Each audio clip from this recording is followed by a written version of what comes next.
الحمد لله نحمده ونستعينه ونستغفره ونعوذ بالله من شرور أنفسنا ومن سيئات أعمالنا من يهده الله فلا مضل له ومن يضلل فلا هادي له وأشهد أن لا إله إلا الله وحده لا شريك له وأشهد أن محمدا عبده ورسوله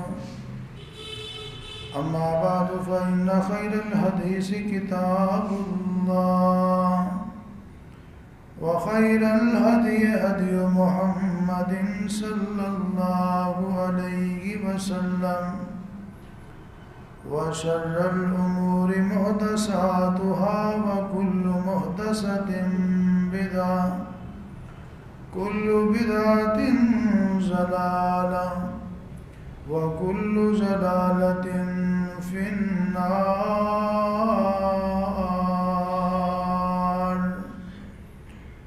اللهم صل على محمد وعلى آل محمد كما صليت على إبراهيم وعلى آل إبراهيم إنك حميد مجيد. اللهم بارك على محمد وعلى آل محمد كما باركت على إبراهيم وعلى آل إبراهيم إنك حميد مجيد.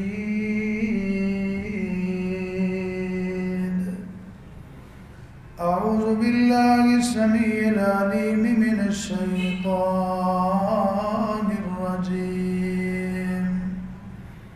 بسم الله الرحمن الرحيم.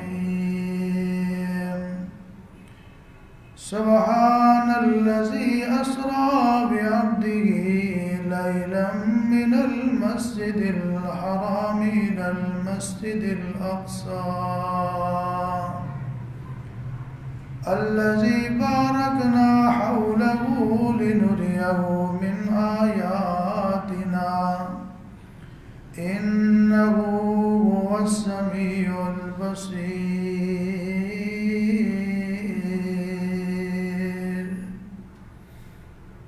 وقال الله تبارك وتعالى في مقام آخر فأوحى إلى عبده ما أوحى.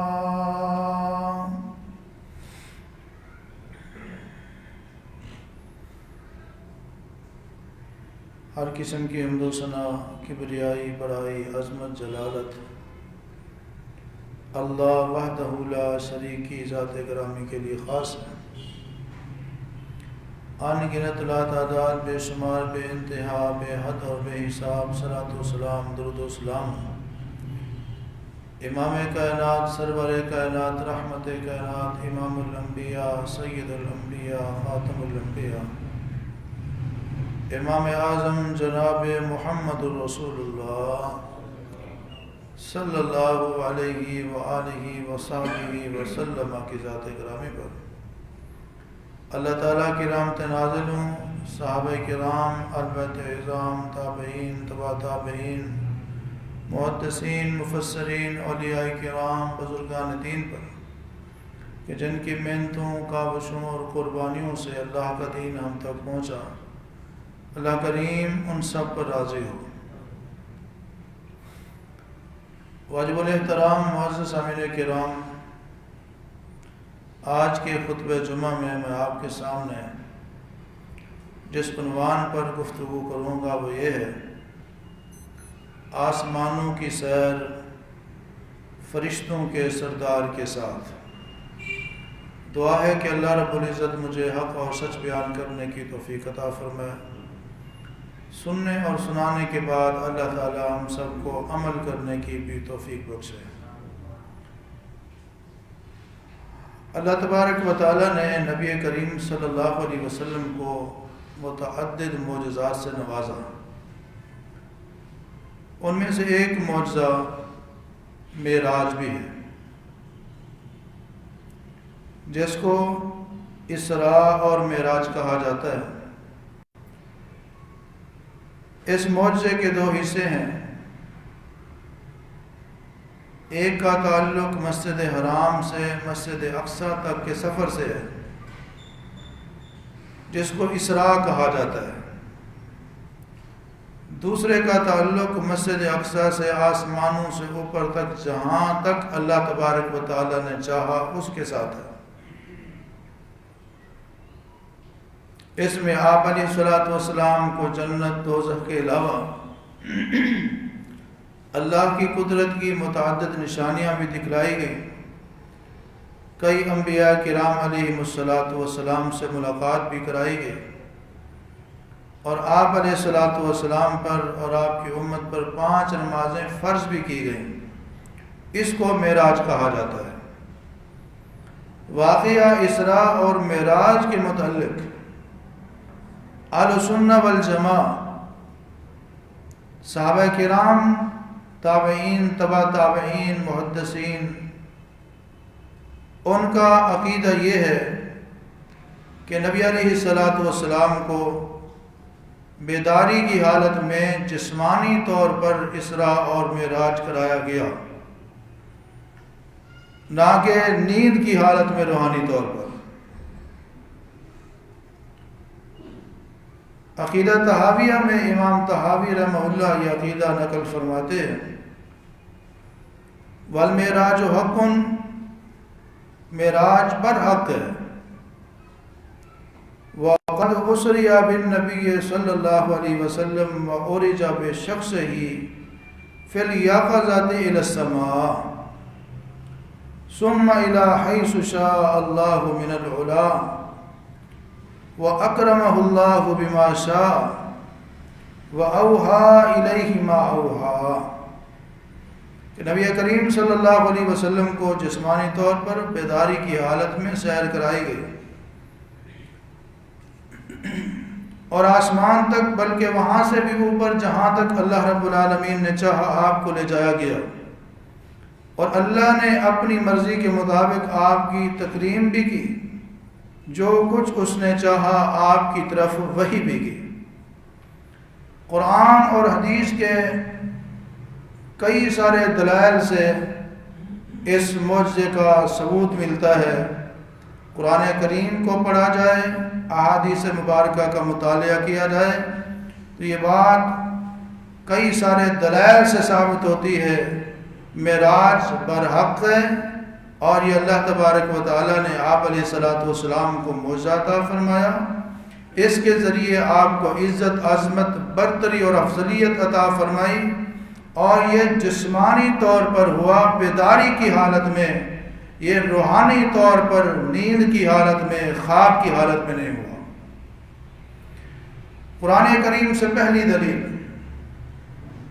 قرآن کریم میں رب العالمین نے ارشاد فرمایا، بسم اللہ الرحمن الرحیم،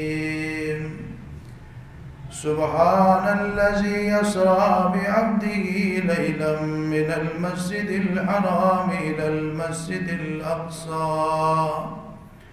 الذی بارکنا حولہ لنریہ من آیاتنا انہ هو السمیع البصیر۔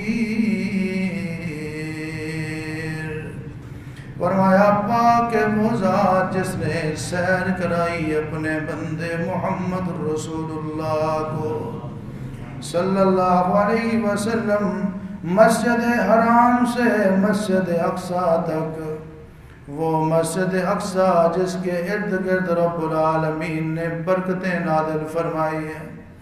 اس معراج کا مقصد کیا تھا؟ لِنُرِيَهُ مِنْ آیَاتِنَا، تاکہ اللہ اپنے حبیب کو، اپنے محبوب کو اپنی قدرت کی نشانیاں دکھائے۔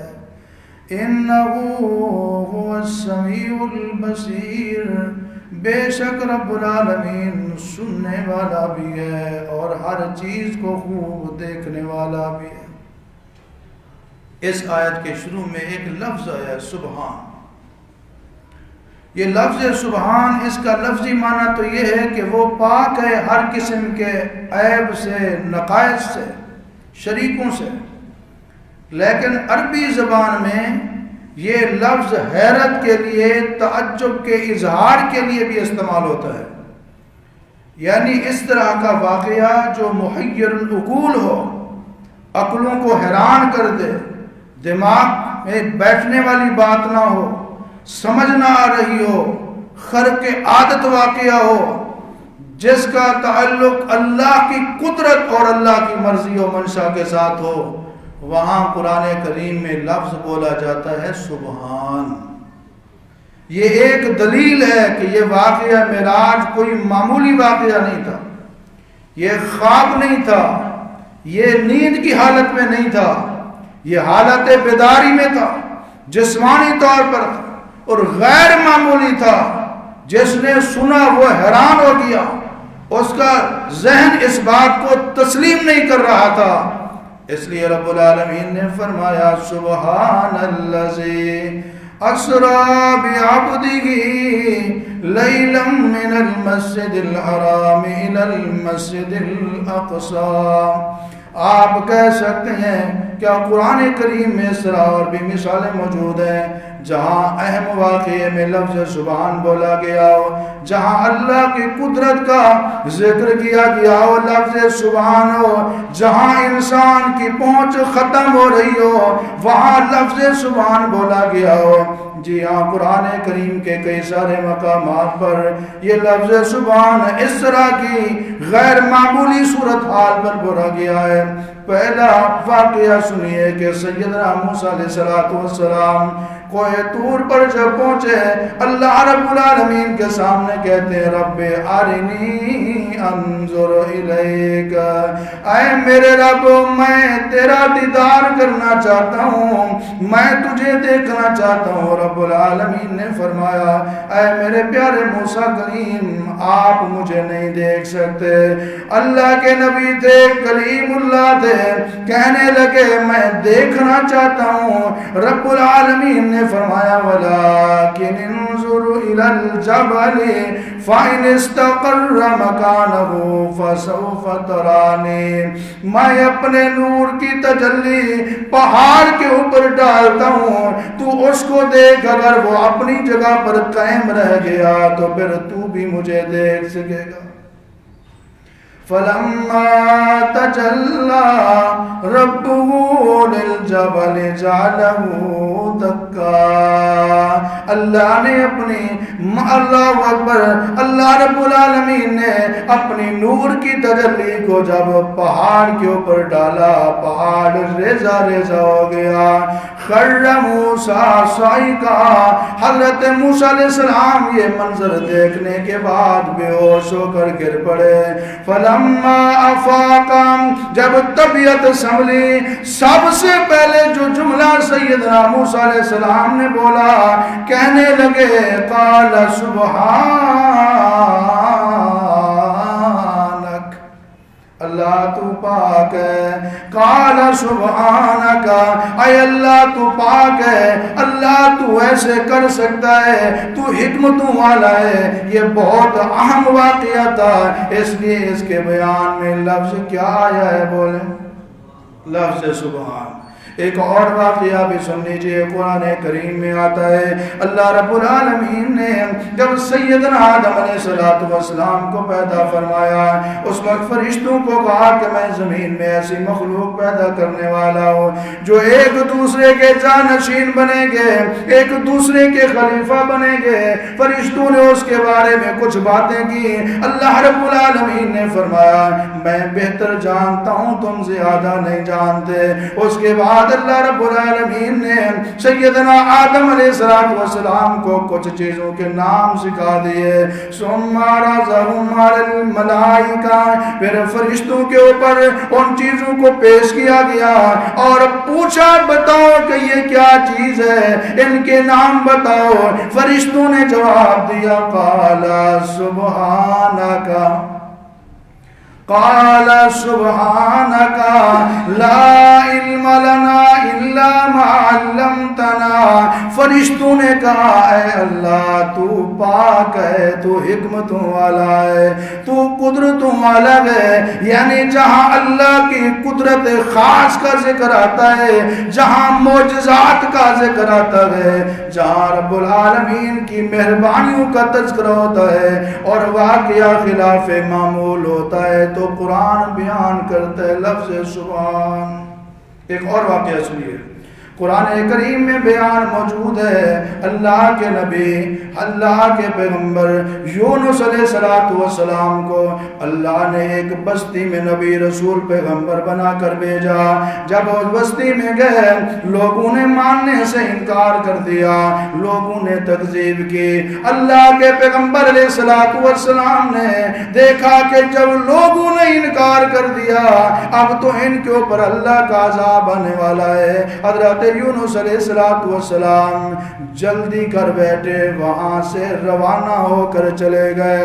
دریا کے قریب پہنچے، کشتی میں سوار ہوئے. کشتی گرداب میں پھنس جاتی ہے، گھمن گھیر میں آ جاتی ہے. ملا کہتا ہے کہ کوئی ایسا مسافر اس کشتی میں موجود ہے جو اپنے مالک کی اجازت کے بغیر سفر کر رہا ہے. اللہ کے نبی یونس علیہ السلام کہتے ہیں وہ مسافر میں ہوں، کیونکہ میں نے اس معاملے میں جلدی کی ہے، اللہ کے حکم کا انتظار نہیں کیا. اب ایسے کرو تاکہ باقی لوگوں کی جان بھی بچ جائے، میں اس سے اتر جاتا ہوں. قرآن دادی کی گئی، حضرت یونس علیہ السلام کا نام آیا.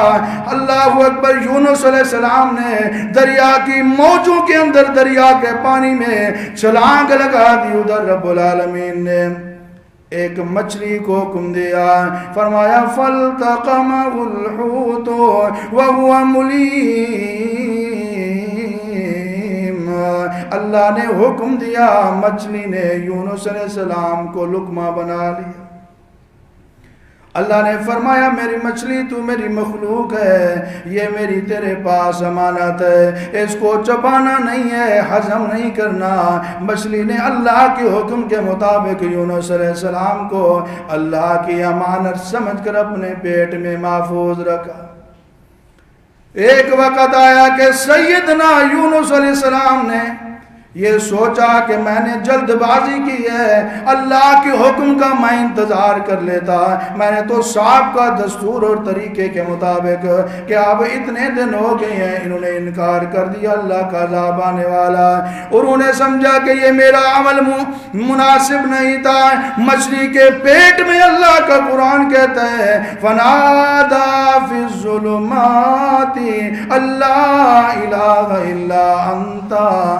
اللہ کے نبی یونس علیہ السلام ایک نہیں کئی اندھیروں میں اپنے مشکل کشا اللہ کو پکارتے ہوئے کہتے ہیں فَنَادَى فِي الظُّلُمَاتِ اللَّا إِلَٰهَ إِلَّا أَنْتَ سُبْحَانَكَ.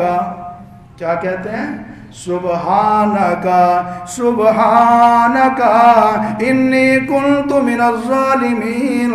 اے اللہ مچھلی کے پیٹ سے نکلنا آسان نہیں ہے، یہ خرق عادت معاملہ ہے، یہ فطرت کے مطابق نہیں ہے. لیکن اگر تو اپنی قدرت کا اظہار کرنا چاہے تو مچھلی کے پیٹ سے اپنے بندے یونس کو باہر نکال سکے. اللہ کی قدرت کا ذکر ہے اور اللہ کی طاقت کا ذکر ہے. معمولی واقعہ نہیں، غیر معمولی واقعہ ہے، بہت بڑا واقعہ ہے. اور لفظ کیا آیا ہے؟ لفظ سبحان آیا ہے. سبحان الذی اسری بعبدہ لیلا من المسجد الحرام الی المسجد الاقصی. معراج کا جب واقعہ بیان ہوا، رب العالمین نے پہلا لفظ جو بولا ہے وہ لفظ سبحان ہے.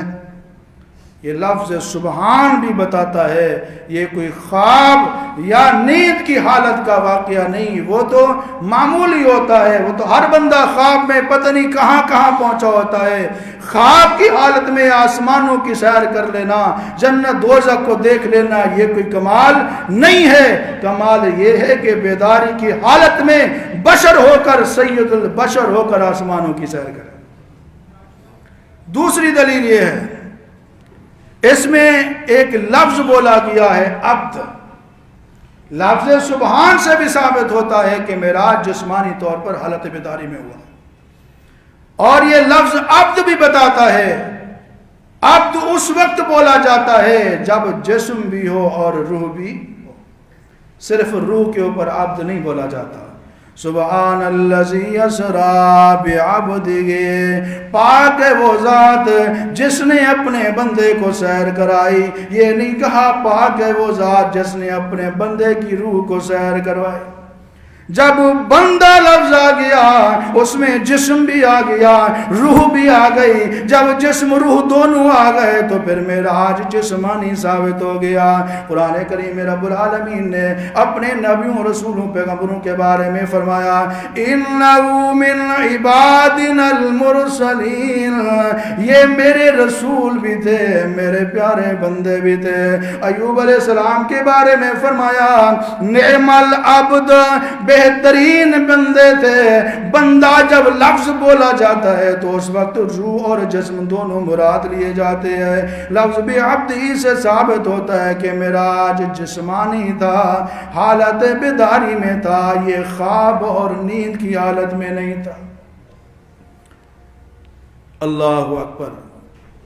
تیسری دلیل سنیے، اس آیت میں جو لفظ اسرا ہے یہ بھی روح اور جسم دونوں کے اوپر بولا جاتا ہے۔ قرآن کریم میں ایک نہیں کئی مقامات پر ذکر ہے۔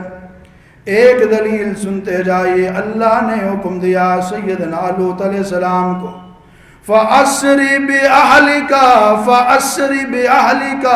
بِقِطْعٍ مِّنَ اللَّيْلِ، اے میرے پیغمبر لوط علیہ السلام، اللہ نے آپ کی نافرمان قوم کو تباہ و برباد کرنے کا ارادہ فرما لیا ہے، لہذا رات کے اندھیرے میں راتوں رات اسر بِأَهْلِكَ، اپنے پیروکاروں کو، اپنے ماننے والوں کو، اپنے تابع داروں کو اپنے ساتھ لے کر اس علاقے کو چھوڑ دیجئے۔ لفظ کیا ہے؟ اسری، اسرا، یعنی جسمانی طور پر آپ نے اس علاقے کو چھوڑ دینا ہے۔ جب معراج کا ذکر آیا فرمایا سبحان الذی اسرا، لفظ اسرا بتاتا ہے یہ معراج جسمانی طور پر حالت بیداری میں ہوا ہے، یہ خواب اور نیند کا قصہ نہیں ہے۔ کتنی دلیلیں ہو گئی ہیں یاد ہیں؟ چوتھی دلیل سنیے، آپ نے قصہ سنا ہوگا معراج کا کہ معراج کی رات ایک جانور لایا گیا جس کا نام براق ہے، جس کا قد خچر سے تھوڑا چھوٹا ہے، گدھے سے تھوڑا بڑا ہے، اور اس کی رفتار تا حد نگاہ ہے۔ یہ بھی اس بات کی دلیل ہے معراج جسمانی تھا، کیونکہ جسم کو سواری کی ضرورت ہوتی ہے، روح کو سواری کی ضرورت۔ پانچویں دلیل سنیے، امام الانبیاء جناب محمد رسول اللہ صلی اللہ علیہ وسلم نے جب معراج کے بارے میں مشرکین کو بتایا، قریش کو بتایا، کفار کو بتایا، ماننے والوں کو بتایا، نہ ماننے والوں کو بتایا، مشرکین مکہ نے، کفار مکہ نے اللہ کے پیغمبر علیہ السلام کا خوب مذاق اڑایا۔ خوب مذاق کیوں اڑایا؟ اگر کہتے کہ میں نے خواب دیکھا ہے تو یہ تو ممکن ہے، اگر حالت نیند میں ہوتا تو آپ کہتے میں نے خواب میں جنت دیکھی ہے، جہنم دیکھی ہے، ساتوں آسمانوں کی سیر کی ہے، وہ کہتے یہ تو کوئی مشکل ہی نہیں ہے، یہ تو ہم میں سے بھی کوئی بندہ سیر کر سکتا ہے۔ انہوں نے جب اختلاف کیا، مذاق اڑایا، منکرین کا مذاق اڑانا اس بات کی دلیل ہے معراج جسمانی تھا، حالت بیداری میں۔ کتنی دلیلیں ہو گئی ہیں؟ چھٹی دلیل سن لیجئے، جب معراج آپ علیہ السلام نے کیا واپس آئے، آپ علیہ السلام نے لوگوں کو بتایا سبحان الذی اسری بعبدہ لیلا من المسجد الحرام الی المسجد الاقصی، کہ اللہ نے اپنی قدرت کے ذریعے مجھے ساتوں آسمانوں کی سیر کروائی ہے، مجھے معراج کروایا ہے۔ ٹائم کتنا لگا؟ لیلا، پوری رات نہیں، التنوین للتقلیل، لیلاً یہ دو زبریں بتاتی ہیں پوری رات نہیں بلکہ رات کا تھوڑا سا حصہ تھا، رات کا تھوڑا سا حصہ تھا۔ ابو جہل کو بڑی پریشانی ہوئی، بے چینی ہوئی، بے قراری ہوئی۔ ابو بکر صدیق رضی اللہ تعالیٰ عنہ کو ڈھونڈنے کے لیے گھر سے باہر نکلے تاکہ میں اس کے نبی کا مذاق اڑا سکوں، اب موقع ہے میں اس کو سمجھا سکوں کہ معاذ اللہ یہ سچ نہیں بولتے، یہ ایسی باتیں بیان کرتے ہیں جو سمجھ نہیں آتی۔ اس نے بالآخر ابو بکر صدیق رضی اللہ تعالیٰ عنہ کو ڈھونڈ لیا اور جا کر کہا ابو جہل نے، اے ابو بکر ایک سوال کا جواب دو، ایک بندہ ہے جو کہتا ہے رات کے تھوڑے سے حصے میں نے مکہ سے فلسطین کا سفر کیا ہے، مسجد حرام سے مسجد اقصی کا سفر کیا ہے، اور بھی بہت سارا سفر کیا ہے، کیا ایسا ہو سکتا ہے؟ ایسا ممکن ہے؟ عقل مانتی ہے؟ کیا تو اس بات کی تصدیق کرتا ہے؟ ابو بکر صدیق رضی اللہ تعالیٰ عنہ کہتے ہیں، اے ابو جہل یہ بتا یہ دعویٰ کرنے والا کون ہے؟ یہ کہنے والا کون ہے؟ یہ دعویٰ کرنے والا کون ہے؟ ابو جہل نے کہا وہی ہے جس کا تو نے کلمہ پڑھا ہوا ہے۔ حضرت ابو بکر صدیق کہتے ہیں کائنات میں کوئی کہتا میں نہ مانتا، جب محمد رسول اللہ صلی اللہ علیہ وسلم نے یہ دعویٰ کیا گیا ابو بکر صدیق کا اس پر ایمان ہے، مانتا ہوں۔ ایک اور روایت اس میں الفاظ مختلف ہیں۔ ابو جہل نے جا کر کہا ابو بکر صدیق رضی اللہ تعالیٰ عنہ کو، آئے ابو بکر رات کے تھوڑے سے حصے میں کیا اتنا زیادہ سفر ہو سکتا ہے؟ ابو بکر صدیق رضی اللہ تعالیٰ عنہ نے فرمایا یہ بتائیے کہنے والا کون ہے؟ اس نے کہا کہ جس کا تو کلمہ پڑھتا ہے تیرا نبی محمد صلی اللہ علیہ وسلم ہے۔ ابو بکر صدیق نے کہا ابو جہل تو جھوٹ تو نہیں بول رہا، وہ دیکھ سامنے خانہ کعبہ نظر آ رہا ہے، کیا اس کعبے کے رب کی تو قسم اٹھا کے کہتا ہے کہ واقعی میرے نبی نے کہا ہے؟ ابو جہل کہتا ہے اس کعبے کے رب کی قسم اٹھا کے کہتا ہوں تیرے نبی نے یوں کہا ہے۔ ابو بکر صدیق کہتے ہیں پھر میں بھی اس کعبے کے رب کی قسم اٹھا کے کہتا ہوں بالکل سچ۔